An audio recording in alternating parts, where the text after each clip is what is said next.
Welcome back, my few unhinged friends. It's that time again where I tell you some of my favorite strange and unusual tales. Today we're diving back into Greek mythology where the gods are garbage and everyone else beware. This story features kidnapping, a forced marriage, adventures in the underworld, and a pomegranate. Today we're talking about Persephone. Submitted for the approval of the Midnight Society.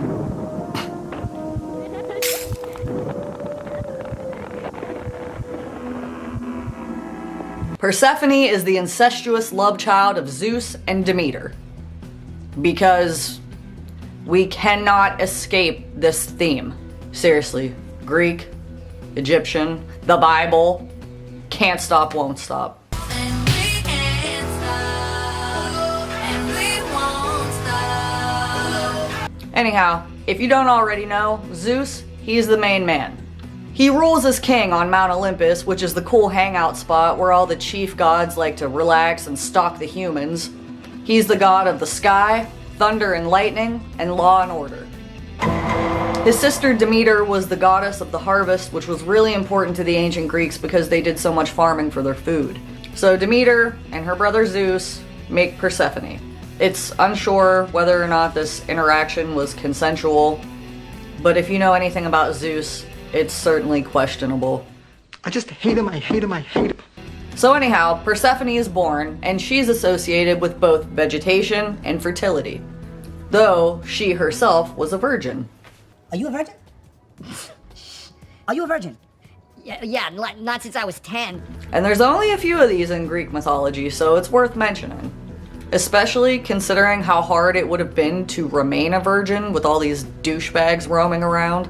So anyhow, Persephone is out and about, being a sweet little vegetation virgin when... Yep, here it comes. Her uncle Hades takes notice of her. And well, he just thinks she's the bee's knees. And that his nifty niece should totally be his wife. Yeah!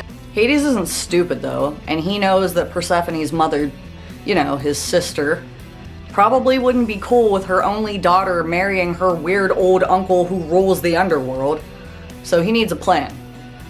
He remembered that at some point his brother Zeus told him that he could marry any of his daughters, who would all be his nieces. Bruh. Anyway, he could have his pick. So he goes to Zeus and he's like, okay, I picked that one. My niece, your daughter, Persephone. And Zeus is like, yeah, whatever. So apparently with the help of Gaia, who is Mother Earth, man, I find this part really infuriating. Like, more woman-on-woman crime. Slap me, bitch! Like, the men already do it constantly, but then you have to go and be trash too? Like, you are literally the Earth, and you feel the need to help these idiots? I digress. So, Zeus, Hades, and Mother Earth set a trap for Persephone. And Persephone is just out being absolutely adorable. She's out picking flowers with her other virgin buddies, Artemis and Athena, and the douche heathens lure her away from her gal pals using this beautiful flower, and they, like, put her in a trance or something. And when she picks that flower, the earth cracks open and up flies Hades on his golden chariot pulled by vampire horses, and he snatches up Persephone and drags her down to the underworld where he rules as king. Ooh. So during this abduction scuffle, one person, or god, or, you know, thing, hears Persephone's cries.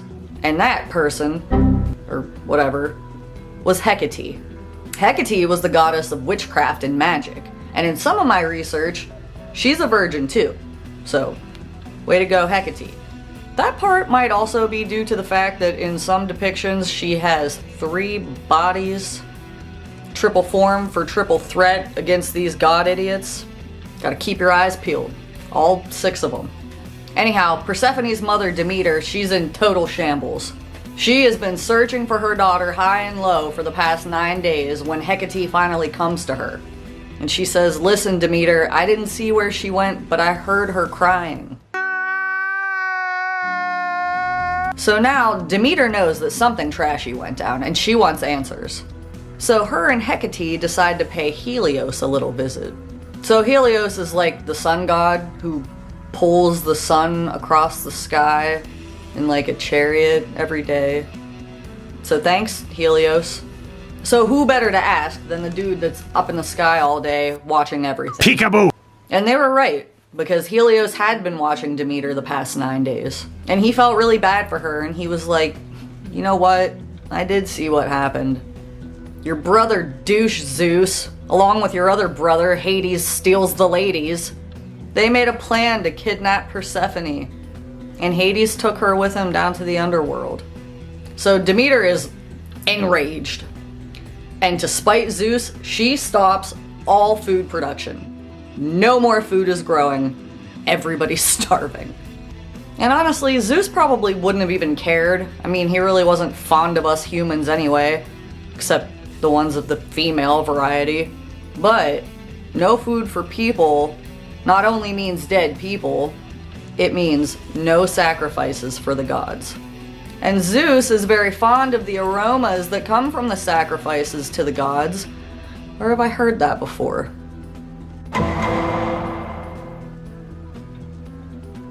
So Zeus sends his son Hermes, who is the messenger god, down to the underworld to tell Hades what's going on. And Hades was like, shit. Well, Persephone, I guess this isn't gonna work out. You're free to go. And he sent Persephone back up to her mother. But it didn't take long to notice that something wasn't quite right. I told you, Hades isn't stupid, and before he sent Persephone back up to land, he offered her some pomegranate. Sounds innocent enough. Except that the underworld has a rule where if you eat anything while you're there, you're trapped there forever. I didn't write it. But for some reason, they make an exception for poor old Persephone. And she only has to stay in the underworld for 1/3 of the year. And the other 2/3 of the year she can spend with her mother. Aw. So while Persephone is up on land, those 2/3 of the year fill the land with vegetation and beauty. While when she's in the underworld for the other 1/3 of the year, Demeter is depressed again and lets everything go to hell. Damn you, winter. So, the Greeks' explanation for seasons. It could be worse. So also, I guess because Zeus got caught in his daddy, daughter, uncle plan, he tries to rectify that by allowing Persephone to rule alongside the other chief gods. So now, not only is she the goddess of fertility and vegetation, bitch is queen of the underworld. Which, honestly, way cooler title. And she even started digging it too. She settled in as queen quite nicely, and in some versions, Hades, her uncle, really grew on her. And he even like builds her this little garden down there in the underworld because she missed Earth. Who knows? There's even other versions where he doesn't even kidnap her. There's just like a portal that she stumbles into and winds up down there with him. And then she doesn't want to leave. Who knows? Also, the most interesting other version of this story is what Demeter does while she's all depressed out there wandering around looking for Persephone. So she's out there on the hunt for Persephone, and she's all depressed and she's neglecting the earth and all the humans are dying, and she's in disguise. And she comes upon this city where she meets 2 daughters of the king of that city, and they say to her, "Hey, you want to be a nurse for our family? Our mom just had a baby and I'm sure she'd really appreciate a hand." So Demeter becomes a nanny nurse for this royal family. And since they're so nice to her, she wants to do something nice for them. She's going to make their new baby immortal. Bruh. Have you watched my Osiris video? Is any of this ringing a bell? If you haven't and you're unawares, to make a baby immortal, you have to stick it in fire, and she does, and the parents see her, and they flip out, and Demeter gets angry, and she shows her true form, and the family is terrified, and they're like, how can we appease you? And she's like, build a temple to me. And she just lives in that temple until nearly all the humans are dead and Zeus finally agrees to get her kid back. So many stories. So many strange similarities.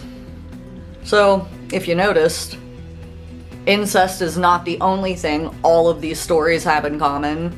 Like, some of these stories are just straight up switched around retellings of each other. And that does not exclude the Bible. Obviously. It's just like every movie out today. Everybody's just borrowing from somebody else. Anyway, the story has been done. So, in closing, when your gas bill is sky high and your back's killing you from shoveling snow, now you know who to thank. So save your pomegranate seeds until you're out of the underworld and subscribe to my channel. I'll see you next time for more Storytime Unhinged.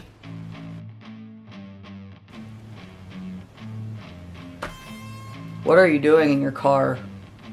Persephone is out and about, running around, being a sweet little vegetarian. What? Please drive it away. Hecate was the goddess of magic. You're the goddess of magic.